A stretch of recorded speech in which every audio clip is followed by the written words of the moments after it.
Hey y'all, I don't know if I have any truckers that watch. However, I want to speak on the incident that I had, and this one is going to be called Truckers Be Vigilant. And so this was on 2/23/2024. I was in my truck and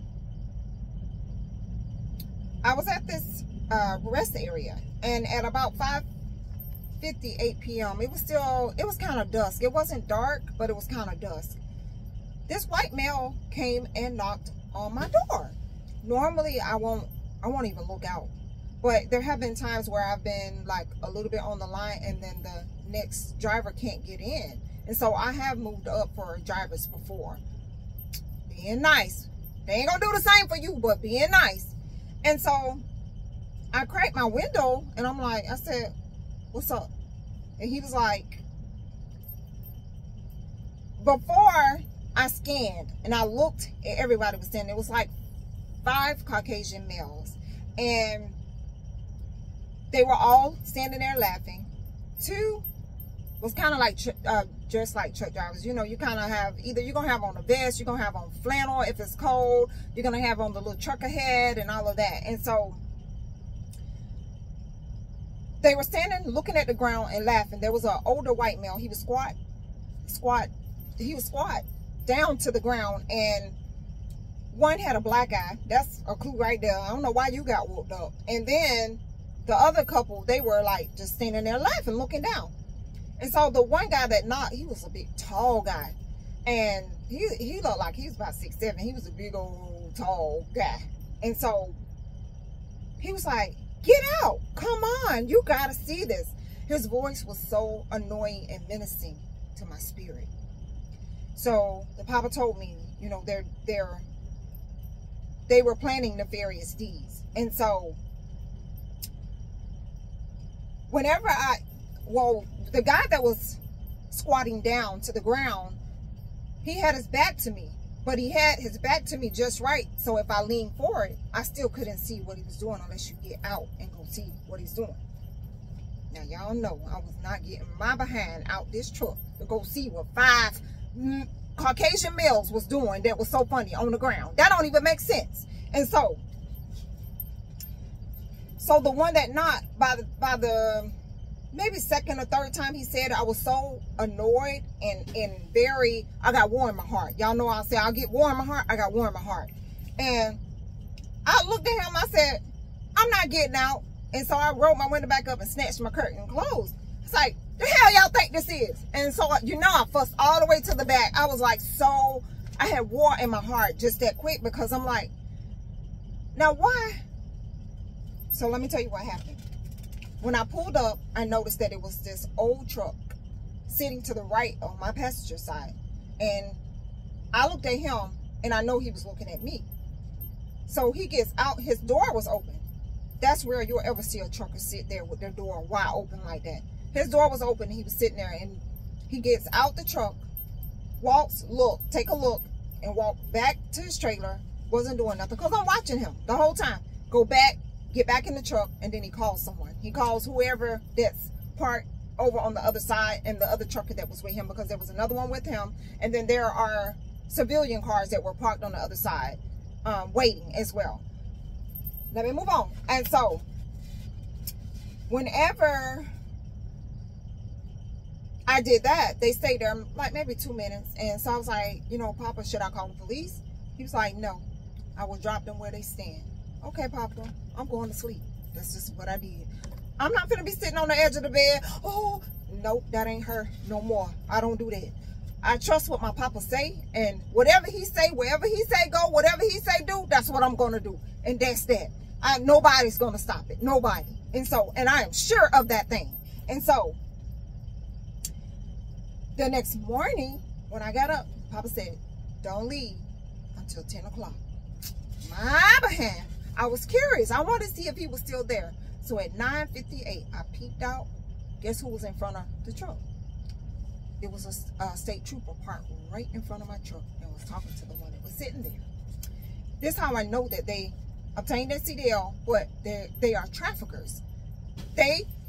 These traffickers, truck drivers, they sit and they watch. They look for the lot lizards, the prostitutes, the hoes, whoever, females, any kind of female that they can traffic. And then they call whoever to come. So I had another incident. I'm going to tell you about that one with this one. And so after he said that, I moved. I left. The one that was with him cut in front of me. This is what they do. He cut in front of me. And I was like, Papa, is he with the other guy? And he was like, yes. So I moved and I went to a truck stop. When I got to the truck stop, same scenario. There was a couple guys sitting in their trucks, one with the door open, the other one was sitting in the cut. I didn't see him, but I saw the one with his door open. I said, Papa, is it okay for me to get out? Because I had ran out of food and just water. I needed water. He was like, yes, go. I cleared the way, go. You know how he cleared the way? The darn military was there getting fuel. There was a female officer and a male officer getting fuel where the guy was parked with his door open. So the Papa had me, he was here and I was walking here. The Papa had me go all the way around so that the officers that was there, they could see me. And if we was going to get in a scuffle, they would see us scuffling. So I went in there and I went quickly, got what I needed, and back to my truck, shut it down, you know, closed my windows and everything.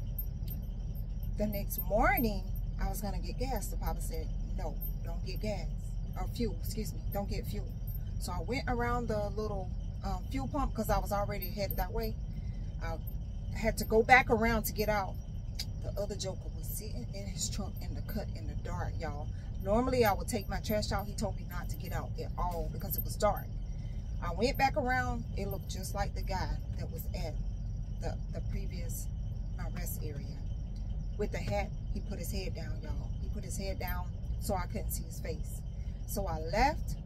I told my company about it because that's not the first time it's happened. It's happened several times. But with me, because I walk in the spirit and the wisdom, knowledge and understanding of what the Papa's telling me, he always covers me and protects me. And so, let